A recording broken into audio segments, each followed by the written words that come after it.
So quick little video.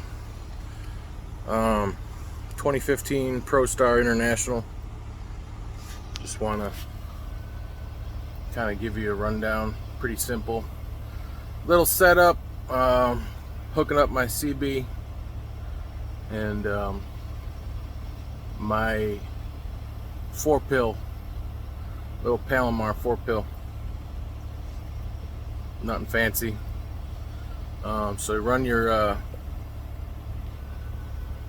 your power cables down to your batteries, and I prefer to run my ground right to where the grounds connect on the frame. I don't like to run my negative right to a battery. I like to ground it to the frame. So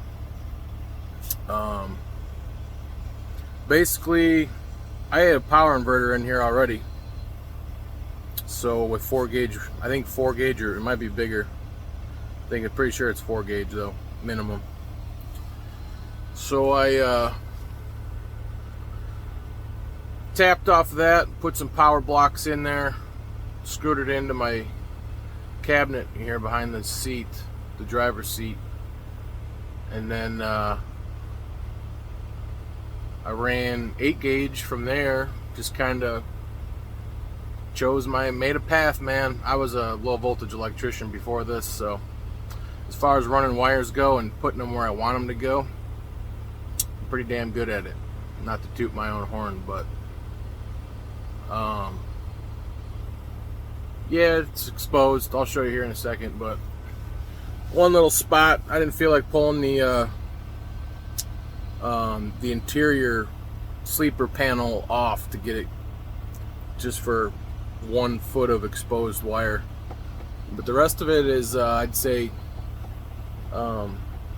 pretty well hidden. Just ran it up to the cubby hole and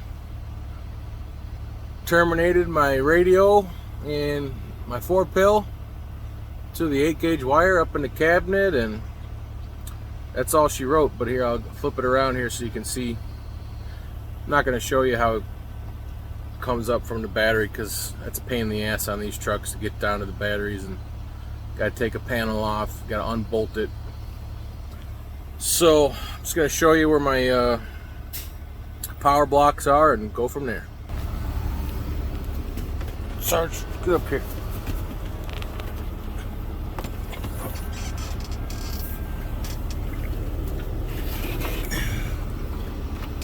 That's my phone charger, but this is my 8 gauge going up to my radio, and so we got coming up through the floor there. There's my little power inverter, distribution blocks,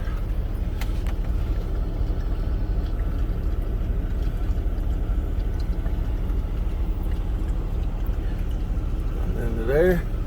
So basically just gonna bang bang, tap those into there. I got it just sitting right there, comes up behind the cabinet.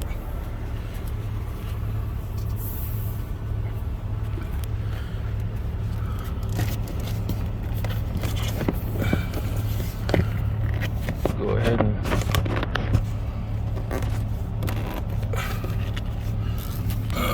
let's see this.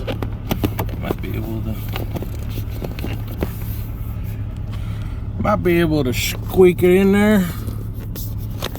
It'll be kind of forceful, but that's how she likes it. But anyways, I'm gonna probably try and sneak that in there.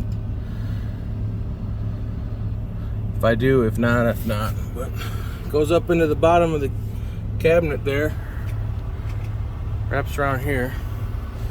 I just drilled a hole into this cavity where they got the external speaker here, and nope, I'm running out of battery. So anyways, here, we'll supplement.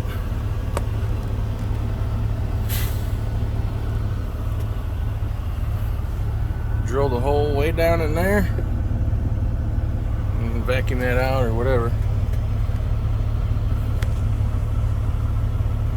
Drill the hole up there behind the speaker. And it should come out right there. So, pretty simple. There's a little shelf that sits in here. This thing is going to sit up top. Radio is going to sit kind of right below it. And I got to get a jumper made for the radio to the amp, to the linear. And they didn't have one here at the truck stop, so I'm going to have to come back to that, I guess. But that's pretty much it. I'm using the standard, the stock co-phased cable, which I got a 1-to-1 on. I'm using these little tram antennas.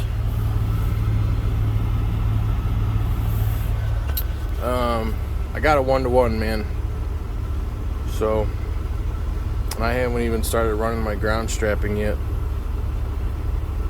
which is just gonna make things a little bit more efficient, but pretty simple. Eventually I'll replace this coax with some good stuff.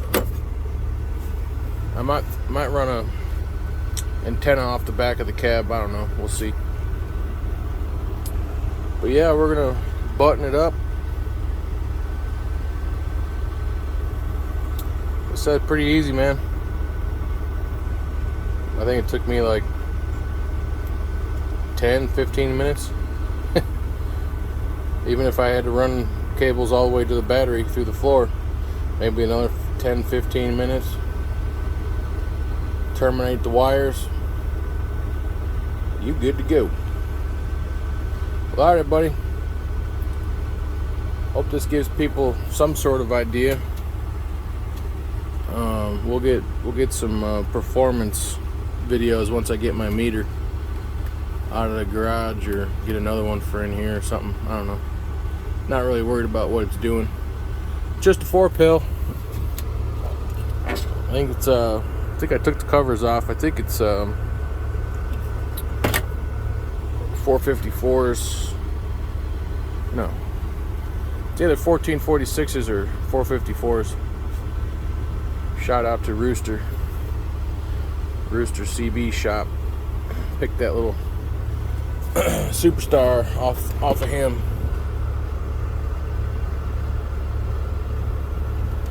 I think he had it doing about 500 watts, so we'll see. Don't really need it. The Striker does pretty good. Right, Sarge? All right, folks. Kilo 955 out.